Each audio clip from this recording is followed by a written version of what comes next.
Sa simple pagtulong mo, mayroong buhay na naisasalba, mayroong pamilyang umaangat. The Senate is now constituted. At ito ang mismong Chinese Coast Guard. Napakinggan ni PBBM. 6 na milyong balotang gagamitin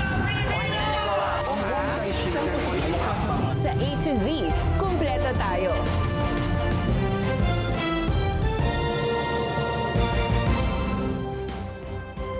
Luzon, Visayas, Mindanao at buong mundo. Ngayon ay Lunes, May 25, 2026.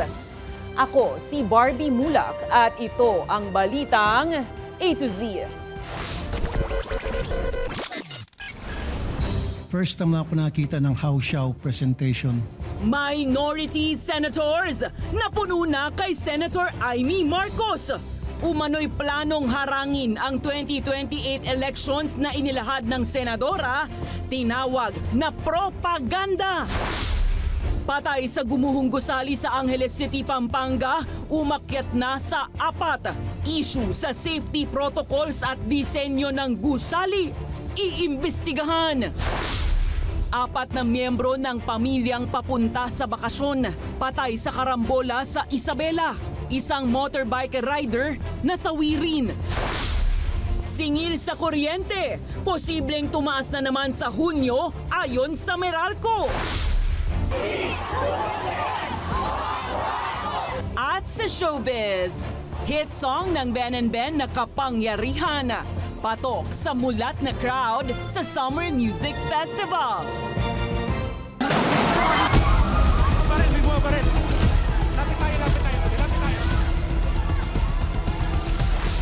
Magandang gabi, pambungad sa ating newscast ang panibagong tensyon sa Senado. Umaalma ang minority senators laban sa video na inilahad ni Senator Amy Marcos sa plenaryo patungkol sa plano umano ng ilang opisyal, kabilang si Senator Tito Soto para harangin ang 2028 elections.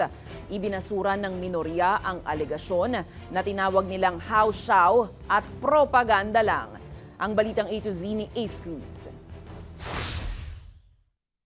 Inilahad ni Presidential Sister Senador Amy Marcos sa plenaryo ang isang video na tungkol sa plano umano ng administrasyon harangin ng 2028 national and local elections sa pamamagitan ng Constitutional Assembly. Bahagi umano ito ng tangkang palawigin ang termino ng Pangulo at mga mambabatas para mapigilan ang presidential bid ni Vice President Sara Duterte. Hindi ko inaakalang aabot sa punto ng buhay ko na ako, isang Marcos, magtatanggol ng 1987 Constitution, isang saligang batas na isinulat laban sa aming pamilya. Ilan ang konstitusyon para maghari-harian. Ipinakita sa video ang umano'y pulong ni na dating Senate President Vicente Soto III at House Speaker Faustino D. III sa isang hotel noong April 22. Bagay na pinabulaanan ni Soto. Sana tinanong nila yung source nila, pumayag ba ako? Yung mga binabanggit na idea, I did not even mention it to any member of the Senate. Hindi rin nagustuhan ng ilang kapwa minority black senator ang video na pinakita ni Marcos. First time na ako nakita ng How Xiao presentation. Sana wag natin gamitin yung plenary para sa mga conspiracy theories natin. Kaya nagmosyon si Senador Mig Zubiri. I move to strike the horrible propaganda video off the records of this great institution, Madam President. Malinawaan nilang walang basihan ng video at may tuturing na propaganda. Kalaunan, winidraw ni Senador Marcos ang naturang video. Una nang sinabi ng ilang senador na tututulan nila ang anumang mungkahing palitan ang konstitusyon dahil mas marami pang usaping pambansa ang dapat pagtuunan ng pansin. Sa gitna ng patuloy na iringan ng mayorya at minorya sa Senado, bigo ang minority bloc na patalsikin si Senate President Alan Cayetano Lunes ng hapon. Buo yung 13, sa 13 walang unsihan. Sabado, May 24, unang sinabi sa media ni Senador Panfilo Lacson na may pagkilos sa minorya para palitan ang liderato ng Senado. Plano iluklok ay si Senador Sherwin Gatchalian, lalo't ayon sa minorya napatunayan na ang track record nito ng pamunuan ng Senate inquiry sa 2026 national budget. Kung maging siya, magiging mabuting Senate President siya. Hindi man nagtagumpay ang kudita sa liderato ng kapulungan, tiwala si Senator Francis Pangilinan na madaragdagan ang kanilang hanay na tinawag niyang Solid Block 11 o SB 11. Hindi pa nagre-regroup pero 1 day is a long time. So baka SB 13 na kami or SB 19. Nagpahiwatig si Gatchalian ng kahandaan sa posisyon pero gaya ng caption sa kanyang social media nitong weekend, depende na kung ito ay tatakda para sa kanya. Para sa Balitang A to Z, Ace Cruz. Umabot sa halos 60 alkalde sa buong bansa sa ilalim ng Mayors for Good Governance ang nananawagan sa Senado na huwag konsintihin ang umano'y kawalan ng responsibilidad ni Senator Ronald Bato de la Rosa dahil sa matagal na pagliban sa mga sesyon. Ayon sa grupo, hindi makatarungan na patuloy na tumatanggap ng sweldo ang isang halal na opisyal habang hindi nagagampanan ang tungkulin nito, lalo na't nasa no work no pay na sistema ang karaniwang mamamayan. Anila maihahambing sa pagtalikod sa sinumpaang tungkulin ang patuloy na pag-absent ni Senator Bato at dapat umano itong may kaukulang parusa, lalo na't nararanasan ito ng isang ordinaryong empleyado. Kabilang sa kontrobersiya ang mga ulat ng pagkawala ni De La Rosa matapos ang mga kaguluhan sa Senado at mga issue na may kaugnayan sa International Criminal Court. Git ng mga alkalde, hindi dapat maging kanlungan ng absenteeism ang Senado at hindi rin dapat konsintihin ang pag-iwas sa responsibilidad habang patuloy na tumatanggap ng bayad mula sa buwis ng bayan.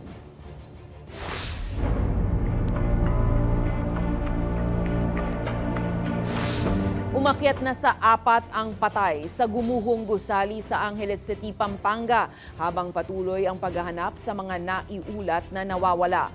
Karamihan sa kanila ay trabahador na natutulog sa mismong construction site. Ipinatatawag naman ang contractor at may-ari ng proyekto dahil sa mga kwestiyon sa safety protocols at sa disenyo ng konstruksyon. Pahirapan pa rin ang paghahanap sa iba pang naiulat na nawawala sa gumuhong gusali sa Barangay Balibago, Angeles City, Pampanga. Gustuhing mang magmadali ng rescuers. Kailangan ng ibayong pag-iingat dahil anumang galaw ay posibleng magdulot ng lalong pagguho. Gumamit na ang Bureau of Fire Protection ng thermal scanners at K9 units o sniffer dogs upang maghanap ng anumang senyales na may buhay pa sa ilalim ng mga nadurog na bato at semento. Hindi naman tayo pwedeng pumasok basta-basta, hindi naman tayo pwedeng magtanggal ng mga debris. Sa update ng BFP Central Luzon, umakyat na sa 4 ang bilang ng nasawi. Pero 17 pa ang naiulat na nawawala at pinangangambahang natrap sa ilalim. Nananawagan ng alkalde ng Angeles City sa kumpanya at kontraktor ng proyekto na makipag-ugnayan sa mga otoridad. Unang-una, yung mga trabahante po nila, wala po tayong listahan. So yung mga nakuha natin impormasyon is galing dito sa foreman po nila. Bumuo na ang DILG at DPWH ng task force at tutulong rin ng PNP sa pag-iimbestiga sa insidente. Kasama sa sisilipin ay ang alegasyong ipinatigil ng Department of Labor and Employment ang konstruksyon noong 2025 dahil sa paglabag ng kontraktor sa safety standards. Tinawag po namin ang Department of Labor and Employment para ma-check po ang mga parameters na to. Kasi dapat lahat kompleto po sila sa gamit. Alam niyo naman po, pag may mga ginagawa po sila, lahat yan, kompleto, PPP, lahat ng mga safety features. Ayon pa sa mayor, iimbestigahan rin kung may binago ba sa orihinal na disenyo, kabilang ang pagdagdag umano ng swimming pool at ng mga baitang. Magbabase pa rin tayo dito mismo sa actual na structural design po niya. No? Kasi lahat naman yan, titingnan natin kung nag-violate siya. No? So hindi pa naman nila natatapos yung project para i-inspect po natin ulit. Personal na nagtungo si Social Welfare Secretary Rex Gatchalian sa site upang magbigay ng tulong sa mga biktima at pamilya. Yung mga social workers natin nandito to do grief counseling. Alam natin yun ang importante sa ganitong mga sitwasyon. Pangalawa, nag-extend tayo ng 10,000 na cash relief assistance ng mga workers to, so no work, no pay. Obviously, walang work ngayon. Importante na natutulungan sila financially. Madaling araw ng May 24 nang gumuho ang ginagawang siyam na palapag na gusali, kung saan pinangangambahang naipit ang mga trabahanteng natutulog sa mismong construction site. 26 naman ang nailigtas na at pinauwi na sa kanilang mga tahanan. Aabot sa 40,000 pisong cash aid ang ipagkakaloob ng pamahalaan sa bawat pamilyang nasunugan sa Delpan, Binondo, Maynila nitong weekend.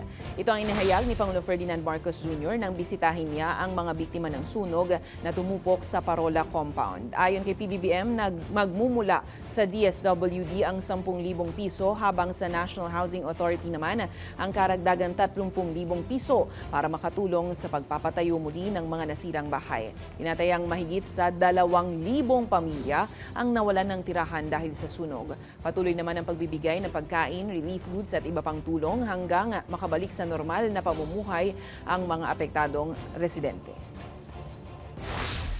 Kaya sana po ay kahit na medyo mahirap ngayon, asahan po ninyo, hindi po aalis ang pamahalaan, hindi po aalis ang DSWD, hindi po aalis ang lungsod ng Maynila. Andito po si Chorme at hindi po aalis hanggang kayo ay handa nang makauwi ulit at mamuhay ulit ng normal. Nandito lang po kami, asahan po ninyo.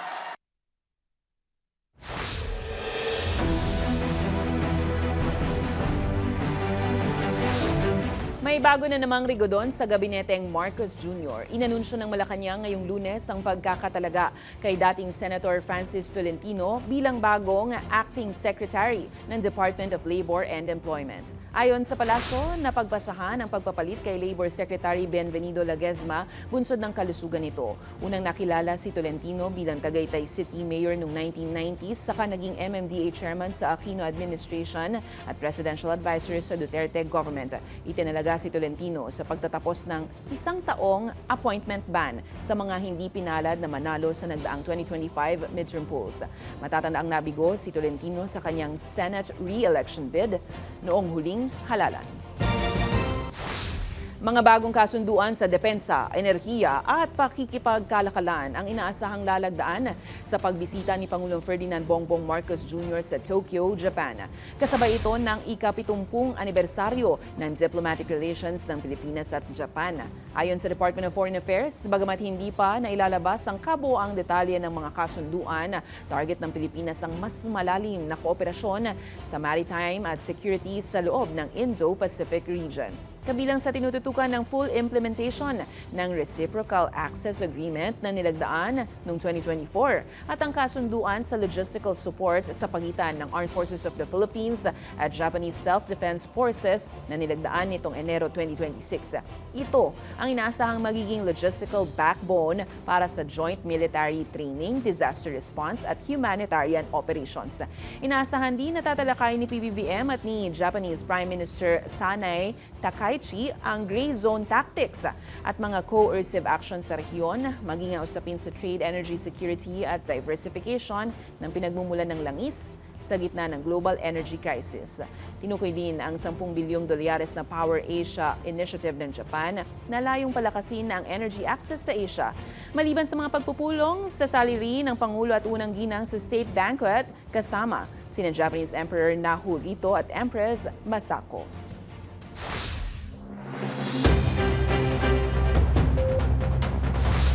Mga ka-A to Z, ihanda na ang mga bulsa. Nagbabalang muli ang Meralco ng posibleng pagtaas ng singil sa kuryente sa susunod na billing sa Hunyo. Dahil po yan sa sunod-sunod na red alert sa Luzon Grid. Ito ay matapos magkaroon ng red alert mula May 13 hanggang 15 bunsod ng aberya sa mahalagang transmission lines na nagsanhi ng pagpalya ng ilang power plants. Ayon sa Independent Electric Market Operator of the Philippines, maabot sa halagang hanggang 32 pesos kada kilowatt hour ang presyo ng kuryente sa mga oras ng red alert. Paliwanag din ng Meralco na umaasa sila sa spot market para sa bahagi ng kanilang supply ng kuryente. Dagdag pa nito, lumobo rin ang konsumo ng kuryente dahil sa matinding init ng panahon. Ayon naman kay Meralco Utility Economics Head Larry Fernandez, nagpapataas ng bill sa kuryente ang mas mataas na paggamit ng cooling appliances at mas mahal na presyo nito dahil sa mataas na demand at kakulangan sa supply.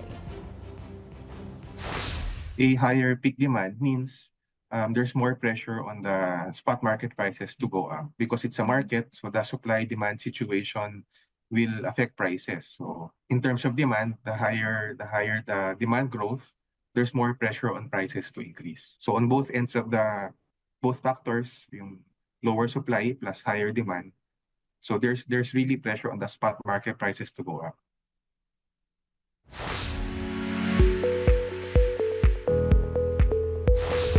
Patuloy na pinagtitibay ang pagkakaibigan ng Pilipinas at Belgium kasabay ng pagdiriwang ng ika-80 taon ng diplomatic relations.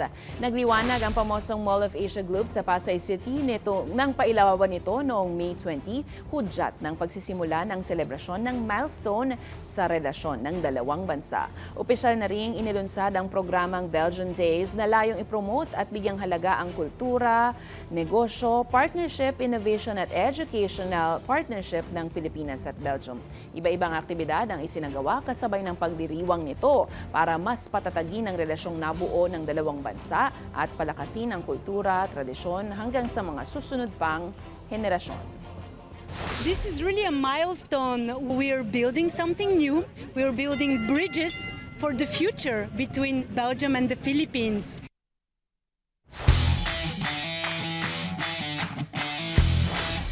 Ipinagdiwang ni Pinay tennis sensation Alex Ayala ang kanyang 21st birthday sa Paris, France, kasabay ng paghahanda para sa kanyang kampanya sa nalalapit na French Open. Sa isang TikTok post, makikitang naka-backdrop ang pamosong Eiffel Tower habang simple lang na binati niya ang sarili ng I'm 21. Kasalukuyan nasa Paris ang Filipino tennis star para sa paghahanda laban kay Iva Jovic ng US sa unang round ng torneo. Bago ito, naglaro si Ayala sa Strasbourg Open kung saan siya natalo sa unang round laban naman kay Alexandra Oleinikova ng Ukraine. Happy birthday, Alex! Susunod, more to come nga ba? Pag-issue ng ICC warrants, inaasahan pa ang darami dahil sa umano'y co-perpetrators ng Duterte drug war ayon sa palasyo. Ilang sangkot, ready na ba? At sana all family travel goals, Pamilya Manzano, nagbakasyon sa Osaka, Japan. Abangan ang kumpletong ulat sa pagbabalik ng Balitang A to Z.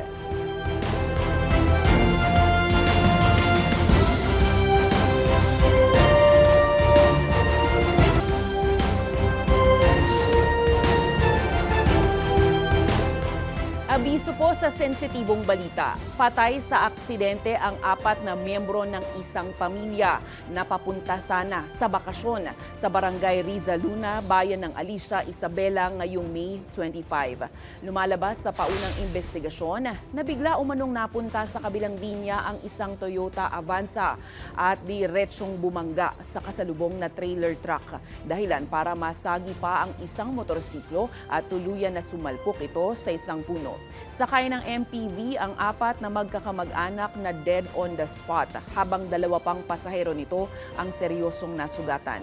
Patay rin ang rider ng motorsiklo na nadamay sa aksidente. Patuloy ang investigasyon ng mga otoridad. Samantala, kinilala ang isa sa mga biktima na si Marion de Guzman na isa po sa ating kasamahan dito sa Balitang A to Z. Taos-puso po kaming nakikiramay dito sa A to Z sa mga naulila ni Marion at ng iba pang mga biktima.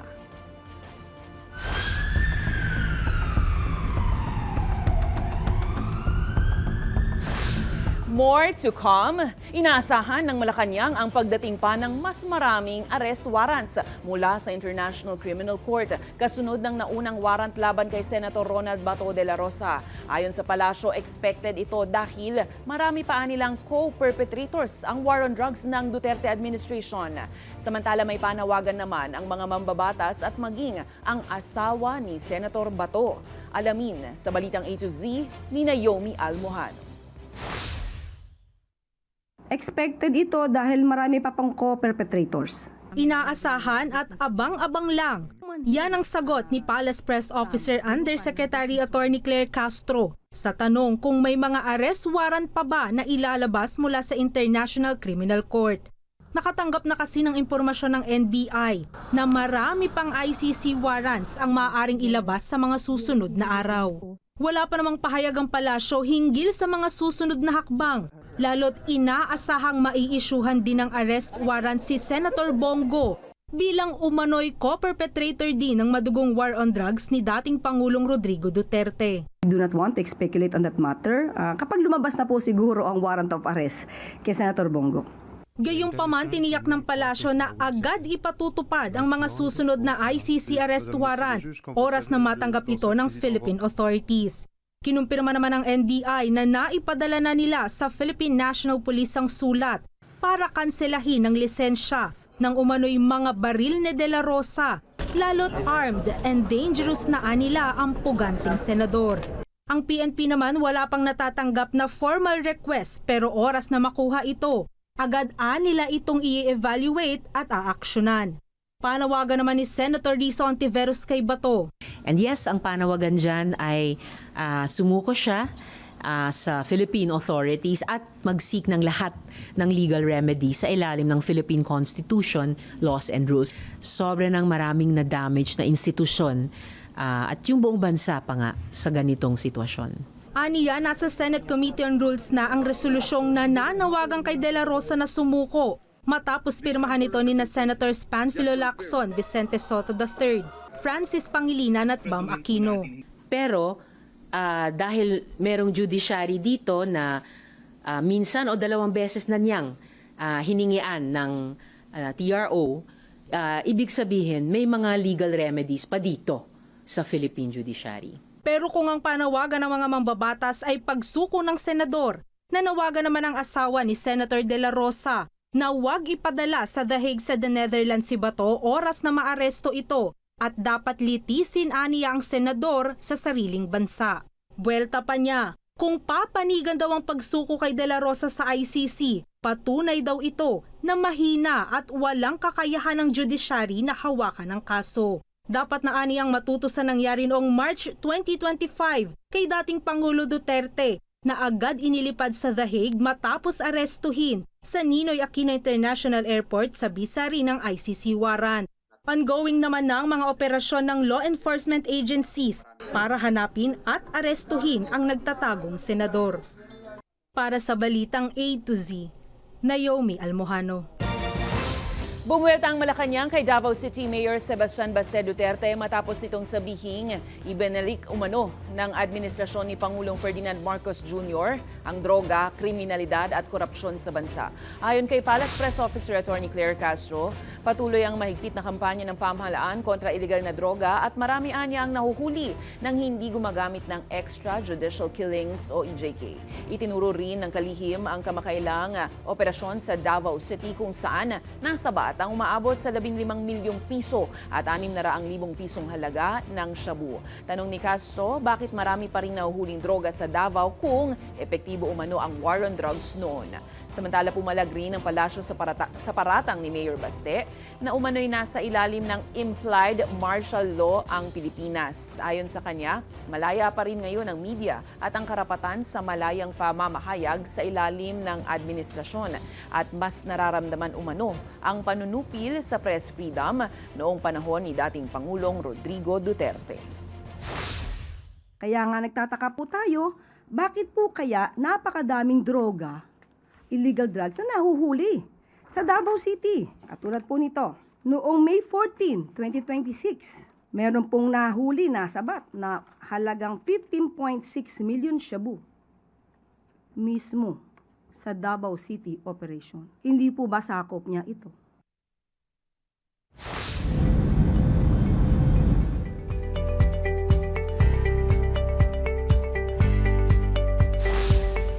Umabot na sa mahigit 700 ang naitalang hinihinalang kaso ng Ebola virus sa Democratic Republic of Congo ayon sa World Health Organization. Ayon sa WHO, kabilang sa mga na-monitor ang mahigit 100 kumpirmadong kaso habang patuloy ang pagsasagawa ng surveillance at case detection sa mga apektadong lugar.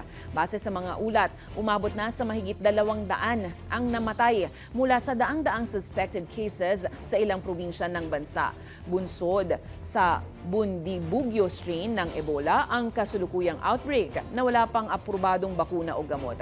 Ang Ebola ay isang malubhang viral na sakit na naipapasa sa direktang kontak sa body fluids at maaaring magdulot ng malubhang pagdurugo at organ failure. Patuloy namang pinaiigting ng health authorities ang pagmomonitor para maiwasan ang lalong pagkalat ng sakit sa loob at labas ng rehiyon.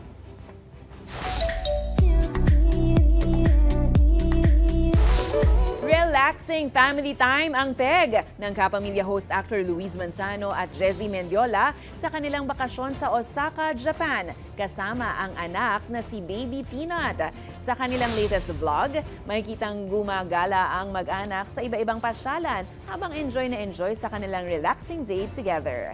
Ibinahagi rin ng mag-asawa ang ilang sweet moments at masasayang sandali habang nililibot ang pasyalan sa Osaka. Umani naman ng happy comments sa netizens ang gala at stories ng Manzano family para sa kanilang special family bonding. Sa aming pagbabalik, streaming giant Ben & Ben, mensahe ang accountability sa kanilang awiting Kapangyarihan. At kauna-unahang cash incentives sa palarong pambansa medalist, inanunsyo na. Huwag bibitiyo, abangan ang lahat ng yan sa pagbabalik ng Balitang A to Z.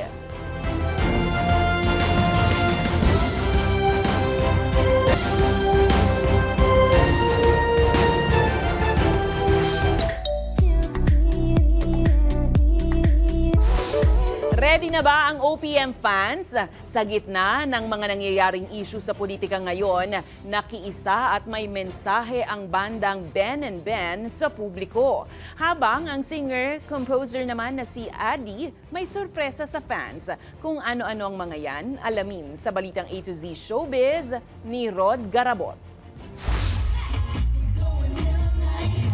Summer is not over until it's over.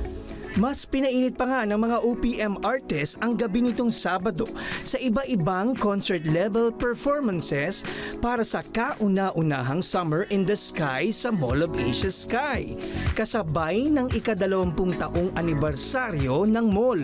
Pero ang mas kinakilig at kina-excite ng fans ang announcement ng hitmaker singer-songwriter na si Adi. Sa album na yun, doon ko lahat nilagay yung mga alam kong nagkulang ako sa umpisa, yung mga ganun. Inawit ng singer ang mga hit song nitong Tahanan.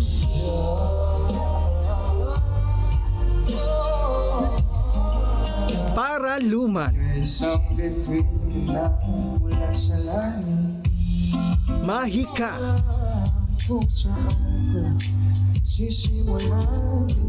At ang bago niyang awiting, Panatag, nakabilang sa kanyang i-release na bagong album.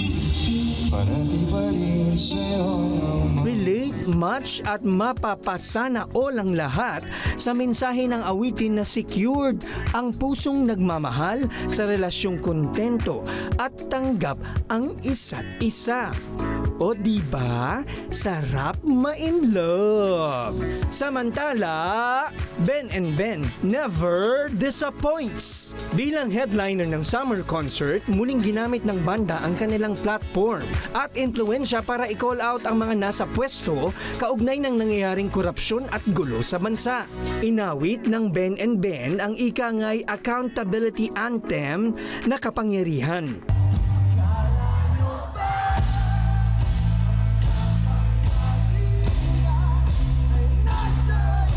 Buhay na buhay din ang crowd na sama-samang sinigaw ang chant na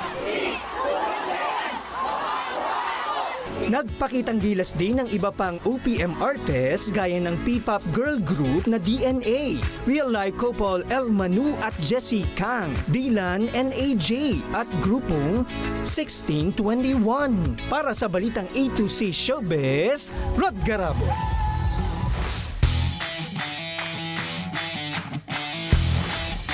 Good news sa mga humahataw sa palakasan. Inanunsyo ni Pangulong Ferdinand Marcos Jr. ang kauna-unahang cash incentives para sa mga medalista ng Palarong Pambansa 2026.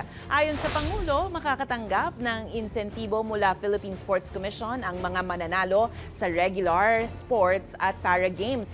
Yan ay bilang pagkilala sa kanilang husay at dedikasyon. Tinatayang umabot sa higit 10,000 young athletes ang lumalahok ngayon, bit-bit ang pangarap hindi lang ng kanilang paaralan kundi ng buong komunidad. Binigyang diin rin ng Pangulo na ang palaro ay hindi lang patungkol sa medalya kundi sa paghubog ng disiplina, tiyaga, respeto at malasakit sa kapwa.